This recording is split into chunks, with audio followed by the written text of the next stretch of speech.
everybody. Welcome once again to Catching Up with Carl. I'm Carl Bauer. This is a special series called The Announcers of SECVA. We're going to get to know our announcers a little bit better. Today is Travis Gogler. Travis, thank you very much for joining us here on Catching Up with Carl. Welcome. Thanks for having me, Carl. All right, I have a couple questions for you. First of all, where is home for you? I currently reside in Liverpool, PA. I was born and raised in the Selinsgrove area, but work has brought me to more south for better traveling to get around to the different areas. All right, so you graduated from Selinsgrove High School. Were you involved in sports there? Yes, I played baseball. I was a pitcher, so graduated in '05. So after high school, what happened then? Well, I settled down pretty early with the family, but I got involved with a company out of York, PA, and then also got involved in working with sports with camera crews from all different kinds of companies. So, well, if you were working in York, you weren't living in Liverpool then, were you? I lived in York for a short period of time, and then slowly migrated more north towards family. Well, tell me about your experiences at Selinsgrove. For instance, your coach, what kind of teams you had. I know Selinsgrove has had a very good tradition in baseball. Just highlight that for us. Yeah, Brent Byler was my head coach. Then we had Stu Zeiders there. Both great guys. Can catch up with them here and there now since I have graduated, especially when we get to cover them. I mean, Stu isn't there anymore. He's living the life of retirement now. So, but Brent's great. Yeah, so Selinsgrove was a lot of fun. It taught me a lot. Now, we didn't quite have the winning ways that they do now when I was coming through, but it taught me a lot just as an adult, even learning how to lose and, being a graceful winner too. Well, the sports at Selinsgrove have always been pretty good. When you're saying we had some losses, well, sure, but generally Selinsgrove has a very, very good sports tradition.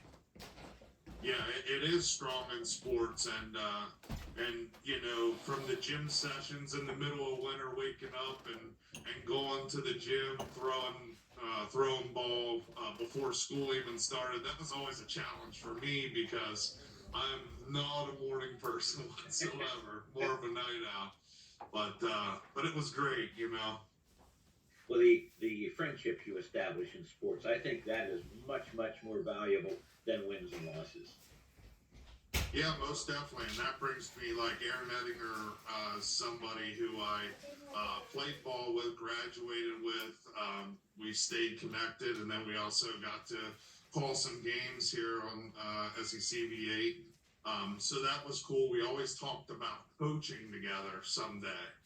And it actually came together as we were announcing together. So that was really cool to make the round trip and, kind of see it from a different perspective.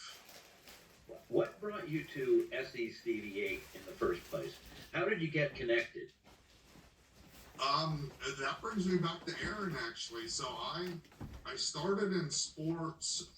I worked with ESPN doing some Monday Night Football with the camera crew, and then I was doing Big Ten Network covering Penn State football. I still do that with Big Ten, but what happened was Aaron had an opportunity in an SECV8, and then he hooked me up. I'm always looking for opportunities, so that was nice to get that, and it's I'm with them ever since. Well, the broadcasting of baseball is something relatively new to SECV8. We hadn't done that, and I know we're going to get more and more involved. We had a fairly good involvement last year, But as time passes, we found that baseball is something that we can do very well, and I imagine you're going to be getting a lot more work. Yeah, I'm hoping so. And that's I think the company itself did a great job of covering the sport. It's a challenge on the camera side to cover something with such a broad area at any given moment. So kudos to them. Well, I know we have a lot of cameras when we do any broadcasting of baseball. What do you find most challenging about your job as an announcer of baseball? I guess a lot of times going game to game, it's just the different players keeping up with what's going on within the team, because that is such in sports that is huge. Um, just the characters of them as human beings, how they get along. Obviously the talent is a huge thing too, but chemistry is so vital, and you see it come into play in a lot of these games, especially when kids can have fun while playing the game. You can really see them flourish through that, and then you got coaches that are able to take advantage of that and let the kids go. It's awesome. I'm sure you find that one of the most exciting parts of your job as an announcer, seeing that chemistry and seeing the coaches come together with their players. Yeah, most definitely. It's neat, there's all different kinds of strategies with baseball, and baseball has evolved as a game. Small ball used to be a big thing.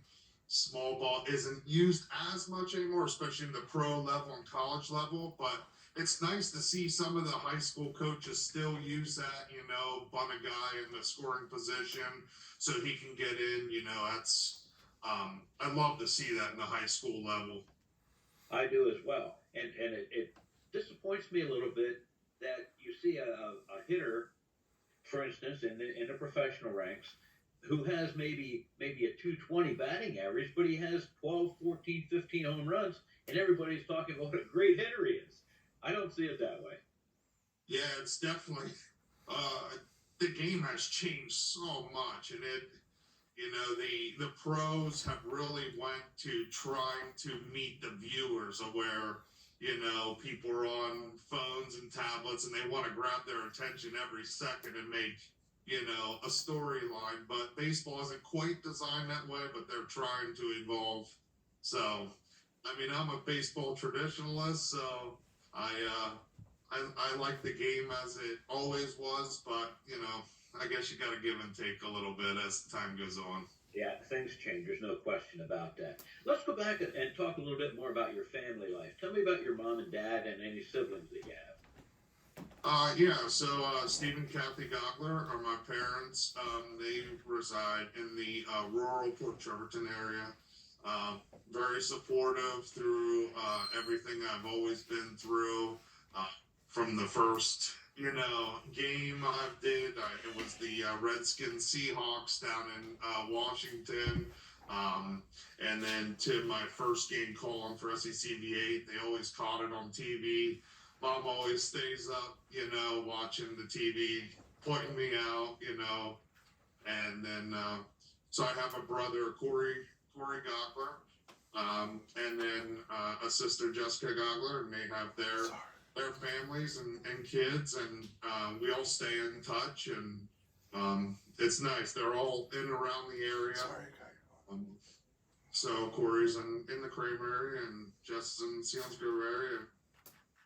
We're a happy family. You're able to get together, and you don't have those long stretches where you don't see each other. No, we don't. We all, I have a wife and kids, and they all have their kids. That we all get them together.